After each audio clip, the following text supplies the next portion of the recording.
When's the last time you got out of the house and, I don't know, went for a walk around your neighborhood? Sometimes just going for a walk is the best way to learn about where you live. Susanna Ryan is the woman behind the popular Instagram account Seattle Walk Report, and she's got a new book out called Secret Seattle. It's a collection of her drawings and observations of some of the smaller details about the Emerald City. Seattle Walk Report is an Instagram account I started in 2017 as a way to document the long walks I was taking around the city.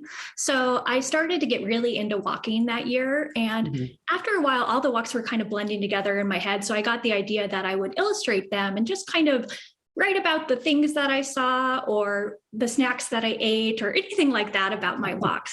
And I love that because that's true of so many different kind of explorations when you're in Seattle. Like you'll go on a certain walk and there's a great, ice cream shop nearby. So I love that. Tell us about the process of writing and creating your method. I mean, it's just such an interesting thing that you've brought together. I'm just curious. I kind of do a combination of things. So when I go out on a walk, I take a little notepad with me and I'll just kind of jot down notes about the things that I see. And then if there's anything I see that I want to, when I'm going and drawing it later, if I want to capture it accurately, I'll take a photo of it.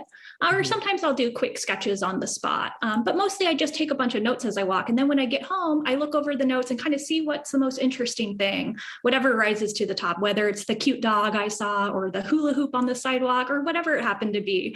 And then when it came to my new book, Secret Seattle, there was a lot more research involved in that. So that was kind of its own fun side thing, digging a little bit more into these little overlooked parts of the city.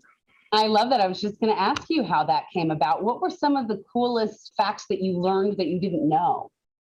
Well, one of my favorite things that I was able to research for the book is the secret world of sidewalk stamps. So I don't know if you've seen these before, but looking closely at sidewalks around the city, especially in older neighborhoods like Queen Anne or Capitol Hill, you might see a name stamped into the concrete. And what it is that it was common when Seattle was first getting concrete sidewalks in the early 1900s for contractors to stamp their name into the sidewalk to celebrate a sidewalk well paved and say, yay, we did it.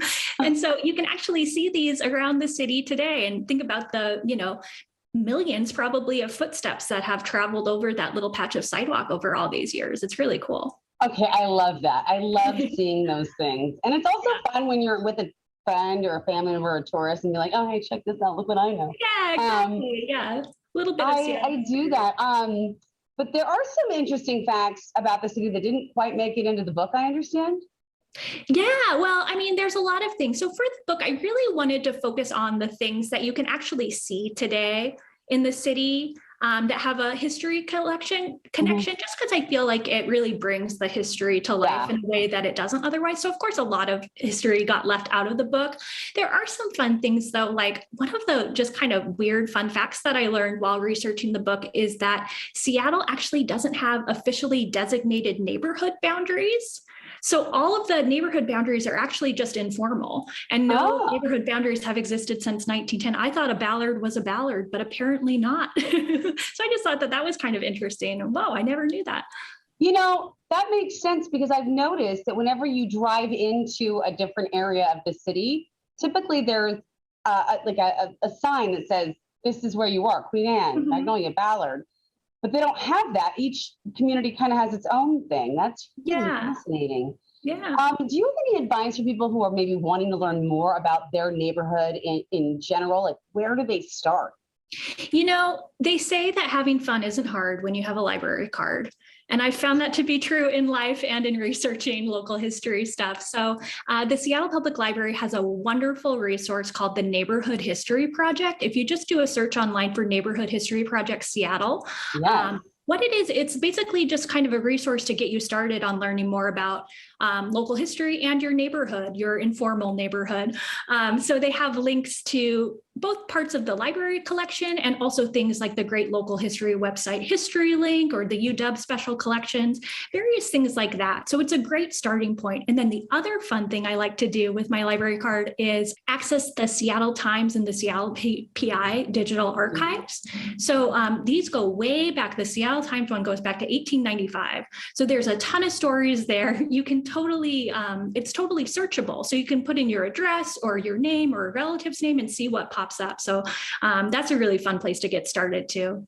I love that. And it's funny that you just mentioned that. I just ran into a Seattle Times article about a weather forecaster who created the umbrella hat.